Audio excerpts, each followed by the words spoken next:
పరిశుద్ధ గ్రంథం ఛానల్ వీక్షిస్తున్న ప్రతి ఒక్కరిని దేవుని పేరిట వందనాలు తెలియజేసుకుంటున్నాం. ప్రేమ, సంతోషము, సమాధానం సదా మీకు తోడేంటి నడిపించును గాక. నిన్నటి దినాన్న యెహెజ్కేలు గ్రంథం 5వ అధ్యాయం చదువుకున్నాం. ఈరోజు యెహెజ్కేలు గ్రంథం 6వ అధ్యాయం చదువుకున్నాం. యెహోవా వాక్కు నాకు ప్రత్యక్షమై ఇలాగ సెలవిచ్చెను, నరపుత్రుడా, ఇశ్రాయేలీయుల పర్వతముల తట్టు చూచి వాటి విషయమై ఈ మాటలు ప్రకటించుము. ఇశ్రాయేలీయుల పర్వతములారా, ప్రభువైన యెహోవా మాట ఆలకించుడి.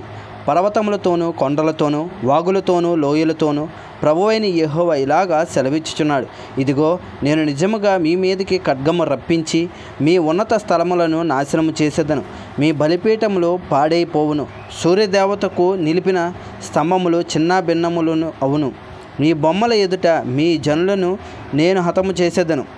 ఇశ్రాయేలీల కళేబారములను వారి బొమ్మల ఎదుట పడవేసి మీ ఎముకలను మీ బలిపీఠము చుట్టూ పారవేయుదును. నేనే యెహోవానై ఉన్నానని మీరు తెలుసుకున్నట్లు మీ బలిపీఠములు విడవబడి పాడైపోవును. మీ విగ్రహములు చిన్న భిన్నములగును. సూర్యదేవతకు మీరు నిలిపిన స్తంభములు పడగొట్టబడును. మీ పనులు నాశనమగును.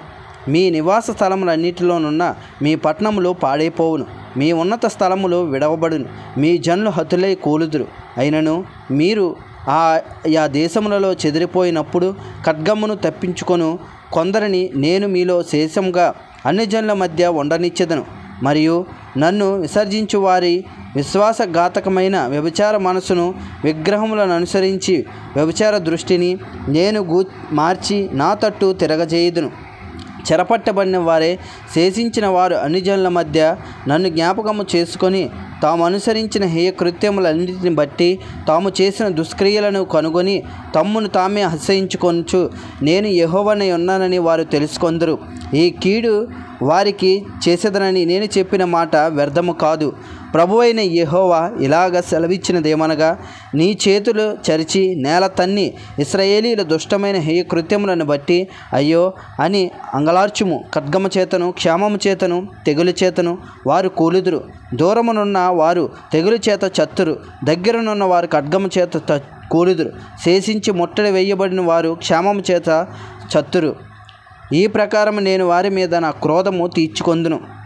తమ విగ్రహముల మధ్యను, తాము కట్టిన బలిపీఠముల చుట్టూను, ఎత్తైన కొండలన్నిటి మీదను, సకల పర్వతముల నడికొప్పుల మీదను, పచ్చని చెట్ల క్రిందను, పుష్టి పారిన మస్తకి వృక్షములన్నిటి క్రిందను తమ విగ్రహములను బట్టి పరిమళ ధూపం వేసిన చోటులన్నిటిలో పడి వారు జనులు హతులైయుండు కాలమున నేనే యెహోవానై ఉన్నానని మీరు తెలుసుకొందురు. నేను వారికి విరోధనై వారు నివసించు స్థలములన్నిటిలో వారి దేశమును దెబ్లాతు అరణ్యము కంటే మరి నిర్జనముగాను పాడుగాను చెయ్యగా నేనే యెహోవానై ఉన్నానని వారు తెలుసుకొందురు. ఇంతటితో యెహెజ్కేలు గ్రంథం 6వ అధ్యాయం పూర్తయింది. రేపటి దినాన యెహెజ్కేలు గ్రంథం 7వ అధ్యాయం చదువుకుందాం. ప్రేమ, సంతోషము, సమాధానం సదా మీకు తోడేంటి నడిపించునుగాక. ఆమెన్.